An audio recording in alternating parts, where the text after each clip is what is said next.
Hello everyone, you might be wondering why I'm filming like this, what's going on, say hello to my cats, what's going on dudes. But the reason is I'm pretty tired from last night doing Towers and Gods. If you haven't seen the episode, it was really awesome. But today I thought I'd break down some theories on Reddit that I just searched up because I thought it was interesting, and that's pretty much all we're gonna do today. It's gonna be a quick video. Theory towards Rachel's relationship with Arlen and why she wants to be the one in the prophecy of Arlen. What's up, Chrono?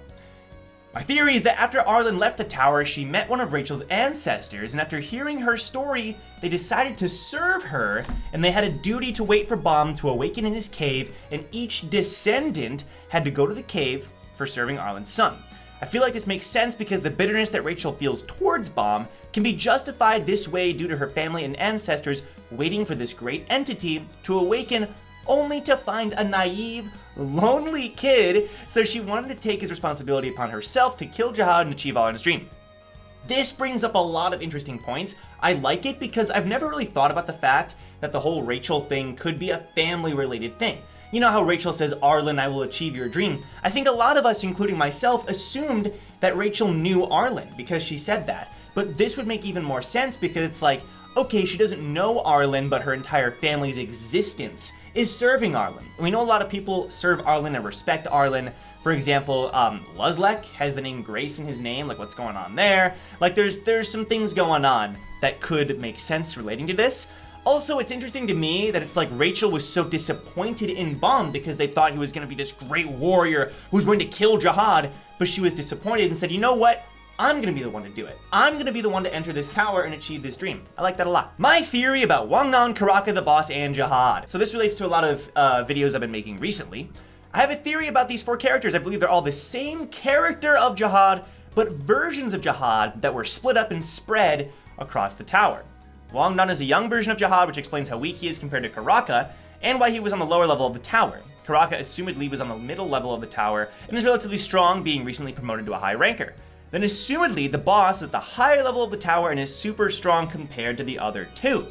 Then we have Jihad asleep, or was asleep, at the top of the tower. I believe this became the scenario of the four characters being corrupted due to Jihad and dangerous as the king. So I believe the following.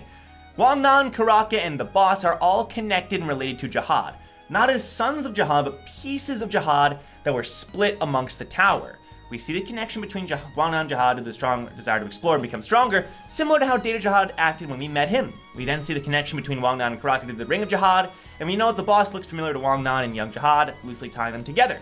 We also know that the boss is similar to Jihad, can see the future. I believe that Huaruyun calls Wangnan the mistake because a bit of Jihad is in Wangnan kind of like a Horcrux.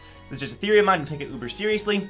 I mentioned this, but I think the way this person puts it is very, very, well put, in that it's possible it's like different aspects of Jihad. And I've heard this before, this isn't the first time I've heard the theory, and someone in the comments even says here, 3 general interpretations of the Prince as the Red Light District, sons, clones, or souls or body fragments. One of them, or all of them, it doesn't really matter, like we all know they're sons or clones. It's really cool, I think this makes a lot of sense, because also we know that Wangnan and the boss both have moles on their face, Jihad does not, so that could imply that they're kind of like very similar, but still have that difference. I think it's pretty cool. Jihad's motivations theory. I'm guessing Jihad, due to being able to foresee the future, saw him and his friends losing. That's pretty cool. By the hands of the administrator on floor 135, and in his despair, decided to change his fate by creating the necessary conditions to create Baum. That would make him kind of like a hero, aka a super cheat character to face the super sweaty tryhard administrator. Jihad, even after living for thousands of years growing in power, still refuses to face the administrator, which supports the idea that the administrator was OP and V was out of his mind for dragging his mates to face the beast. Right, V wanted to continue on, but Jihad was like, no shot. Like, it doesn't make sense that Jihad would just want to stop unless he wanted to orchestrate his empire. So I think that's also pretty cool.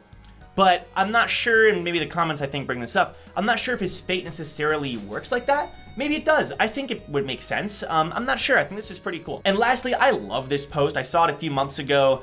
What do you desire? And seeing this tower in the distance, bro, it's so ominous, but like I can see it. And in this tower exists continents and just entire worlds and kingdoms. So freaking cool. Thanks for watching. That's all I got. Peace out.